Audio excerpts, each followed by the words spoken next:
Physics में कोई भी न्यूमेरिकल सॉल्व करते वक्त न्यूमेरिकल को एक बार ढंग से रीड करना बहुत ज़रूरी है, क्या क्या बोला गया है।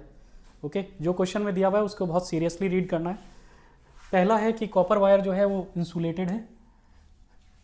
इसका मतलब है कि एक बड़ा सिलेंडर है, उसके ऊपर कॉपर वायर ऐसे ऐसे ऐसे ऐसे ऐसे ऐसे ऐसे करके वुंडेड है, और इस एंड और इस एंड के बीच में रेजिस्टेंस निकालना है।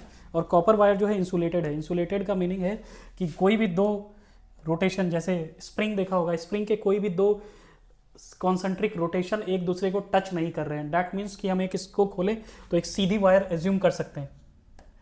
इस पूरे स्प्रिंग को अगर इस तरह से रोटेट कर रहे हैं, इसको खोलें तो हम इसको एक पूरी सीधी वायर एज्यूम कर सकते हैं। तो यहाँ पे अगर मेरे को ये कॉन्सेप्ट क्वेश्चन पढ़ते ही दिमाग में क्लियर हो जाता है तो इसके बाद इस क्वेश्चन को सॉल्व करना, ये 1 मार्कर आ सकता है क्लास 12 बोर्ड एग्जाम में। तो इसको सॉल्व करना बहुत ईजी है।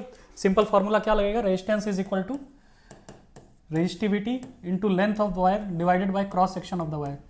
तो एक थोड़ी सी मैथ लगानी है, लेंथ ऑफ द वायर कैसे निकालेंगे। सबसे पहले हमने क्वेश्चन पढ़ा, हमें ये समझ में आया कि कॉपर वायर जो है वो इंसुलेटेड है। इंसुलेटेड है इसका मतलब कि ये कॉन्सेंट्रिक जो टर्न्स है, एक बड़े सिलेंडर जिसका डाया डी है, ये कॉन्सेंट्रिक टर्न्स एक दूसरे को टच नहीं कर रहे हैं। That's all.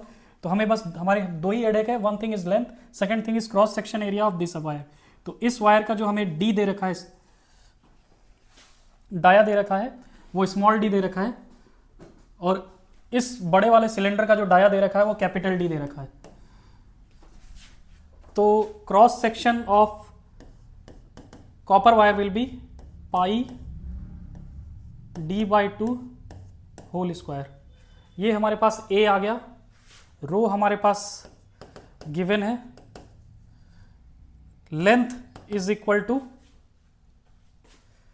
n number of turns है, और एक टर्न का जो लेंथ है that will be 2 pi into capital D/2। So 2 pi r of this one bigger cylinder, r will be D/2 into n। तो मेरे पास L आ गया है, A आ गया है, रो है। मैं रेजिस्टेंस फाइंड आउट करूंगा, that will be rho n pi d। यहां से ये और ये कैंसिल हो रहा है, n pi d rho divided by पाई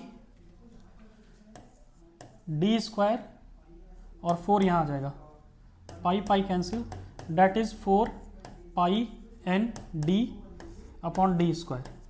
बहुत सिंपल क्वेश्चन है।